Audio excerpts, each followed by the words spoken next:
พวกซุ้มไทยผีบ้าพวกไทยผีบ้าหัวหน้าการน้ำสุกผีบ้ารัฐบาลสุกผีบ้าประชาชนก็ผีบ้าวิดีโอนี้เอาไปฉันเต้ช่วงนี้ท่าเขาย้ำก็จะใส่จนล่าสุดสาวลาวหัวใจเขมรที่ชอบทำคลิปด่าประเทศไทยโจมตีประเทศไทยเพราะมีผัวเป็นเขมรล่าสุดร้องไห้หนักมากสบายดีสวัสดีครับทักทายทุกท่านที่เข้ามาติดตามรับชมอยู่กับผมเทพโยครับพี่น้องทางเมืองไทยตอนนี้กับประมาณเที่ยงวันทักทายพี่น้องฟังไทยฟังลาวก่อนอื่นครับพี่น้องอย่าลืมฝากกดแชร์แสดงความคิดเห็นกันเข้ามาครับพี่น้องครับล่าสุดสาวลาวที่มีผัวเป็นคนเขมรที่ทำคลิปด่าโจมตีประเทศไทยที่เป็นกระแสตอนนี้ร้องไห้หนักมาก2 วันติดต่อกันก็ลองไปดูคลิปกันก่อนนะครับทุกคนเดี๋ยวผมจะมาพูดให้ฟังวิดีโอนี้เอาไปฉันเต้ช่วงนี้ท่าเขาย้ำก็จะใส่จนเจ็ดลาววันนี้โรนเนอร์นี้เขาย้ำไม่รำท่าเป็นแบบกระเดาเขาย้ำสลันตักได้กัมพูเชียเขาย้ำสลันประเชียจนเดือนนี้วัดปะโทเดือนนี้วัดปะโทปุยงประเพณีปุยงเสลียนคะเนียนะเดี๋ยวเขาย้ำเดือนนี้เขาย้ำเห็ดกระเดา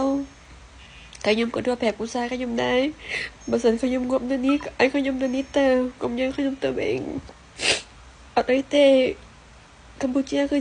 tê tê pia là bỏเขาย้ำสลันตักได้เดี๋ยวนี้หมดแล้วเขาย้ำไม่ร้องท่าCampuchia ởสลันเขาย้ำเธอคือบอกเฉินบอกปลาเฉินวันนี้โจมาชีวิตเขาย้ำเตียงผลประโยชน์จมูกเขาย้ำบัสันเขาย้ำอเมริกาเกี่ยวกับตาเจ้าเขาย้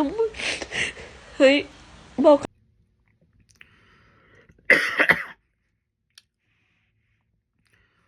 นี่แหละครับทุกท่านนี่คือ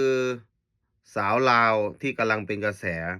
แต่ผมไปดูคอมเมนต์ใน TikTok ของเขา ของเขานะครับไปดู TikTok มีคนลาวเข้าไปคอมเมนต์ด่าจำนวนมากคนเขมรนี่กดหัวใจให้กำลังใจตามที่อ่านคอมเมนต์นะได้ข่าวว่ามีปัญหากับสามีคนเขมรสงสัยมีปัญหากันแล้วล่ะดูท่าทางนะครับแล้วอีกอย่าง ถ้าจะกลับไปลาวเนี่ยก็คงจะไม่มีคนยืนข้างเอาง่ายๆคือคนลาวก็ไม่ค่อยชอบนะครับเขมรก็ส่งกำลังใจบรรดา FC นี่แหละครับเขาเรียกว่าบาปกรรมนำสนองนะครับใส่ร้ายประเทศไทยด่าประเทศไทยคิดว่าเขมรเนี่ยคือจะยืนข้างมึงตลอดไปเขมรจะซัพพอร์ตซื้อสินค้ามึงตลอดไปขนาดคนเขมรด้วยกันมันยังไม่มีปัญญาที่จะช่วยคนของมันในประเทศไทยเลยที่เข้ามาทำมาหากินในเมืองไทยเข้ามาขอทานอยู่ในประเทศไทยแล้วมึงจะร้องไห้ทำเพื่ออะไรกูถามหน่อยแล้วมึงพูดภาษาเขมรเนี่ยคิดว่าจะเอาใจคนเขมรทุกอย่างมึงไม่ได้สนใจคนลาวตอนนี้กูเข้าใจว่ามึงไม่ได้สนใจคนลาวไม่ว่าคนลาวจะด่าหรือโจมตีมึงยืนข้าง FC เขมรเท่านั้นเพราะมึงมีธุรกิจในเขมรมึงมีผัวเป็นคนเขมรตอนนี้มีปัญหากันแล้วจะทำยังไงมาไทยก็ไม่ได้มาไทยก็พูดด่าประเทศไทยโจมตีไทยไว้เยอะด่าคนไทยทุกคลิปพอไปที่สปป.ลาวก็บอกว่าคนลาวบ้าดูแต่สื่อไทยเสพแต่ข่าวไทยข่าวไม่มีข้อมูลความเป็นจริงบ้าเหมือนคนไทยด่ารัฐบาลไทยอีกตกลงถ้าเขมรไม่เอามึงแล้วมึงจะไปอยู่ไหนเนี่ยกูถามหน่อยมึงต้องไปอยู่ไหนอยู่เนปาลเหรอ อยู่ศรีลังกาหรือย้ายไปอยู่ไหนโซมาเลียซูดานประเทศไหนเขาก็จะเอามึงล่ะเพราะมึงยืนข้างเขมรมันคือลูกหลานพญาละแวกมันเชื่อใจไม่ได้นะถ้ามึงข้ามไปฝั่งไทยมึงก็ไปอยู่ที่เก่ามึงไงที่มึงเคยไปออกจากบ้านไปปี2018กูเห็นคนลาวเล่าให้ฟังว่าออกจากบ้านไปตั้งแต่ปี2018ไปอยู่พัทยา2 ปีนะครับจากนั้นมาก็ย้ายนะครับย้ายไปอยู่ศรีหานุวินประมาณปี2020ก็ไปเจอนักธุรกิจชาวกัมพูชาแล้วก็ถูกยังถูกชาวเขมรลุ่มสีตายขึ้นไปขังหนึ่งก็ว่าไปฝืนอยู่โรงพยาบาลก็ว่าจากนั้นมากก็เลยบัก คุณเส้นมาคุณมาเนตเนี่ยเอิญเขาพบนะฮะก็มีนักธุรกิจคนเขมรคนหนึ่งติดต่อขอเลี้ยงดูนะครับทุกวันนี้ก็เลยมีครอบครัวอยู่ที่โน่นมีลูกมีเต้ากับเขาแต่มันก็เสือกมาก้าวก่ายมาโจมตีประเทศไทยด่าประเทศไทยด่าคนลาวที่ดูสื่อไทยหาว่าคนลาวโง่อีกถ้า ถ้าสื่อไทยนะไม่มีความน่าเชื่อถือน่ะ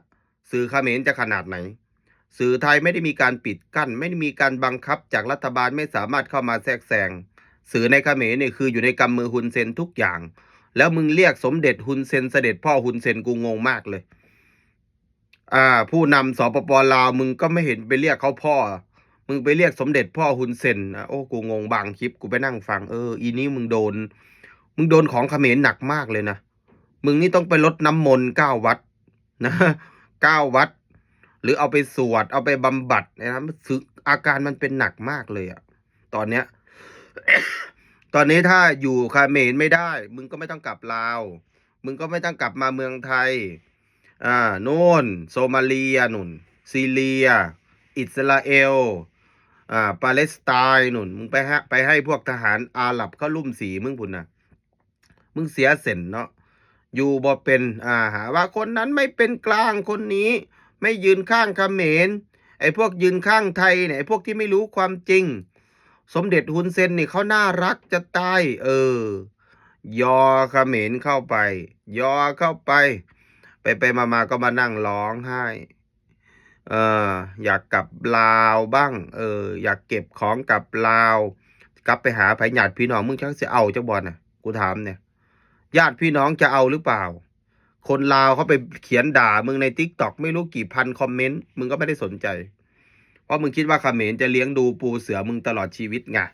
นึกออกไหมนี่แหละเขาเรียกว่าสันดานต่ำเป็นลาวแดงแล้วไม่พอนะสันดานต่ำไฟต่ำประเทศอื่นมีไม่ครบประเทศที่พูดจาภาษาคนรู้เรื่องมึงก็ไม่ครบมึงก็ไปคุยภาษาเฮียหาเหวอะไรก็ไม่รู้นะครับกูก็งงกับมึงมากเลยโอเคครับพี่น้องครับขอบคุณหลายๆครับที่เข้ามาติดตามรับชมฝากกดแชร์แสดงความคิดเห็นกับเขามาน้ำด้วยครับพี่น้องครับย่ำเถียงถักทายกันสบายดีสวัสดีครับ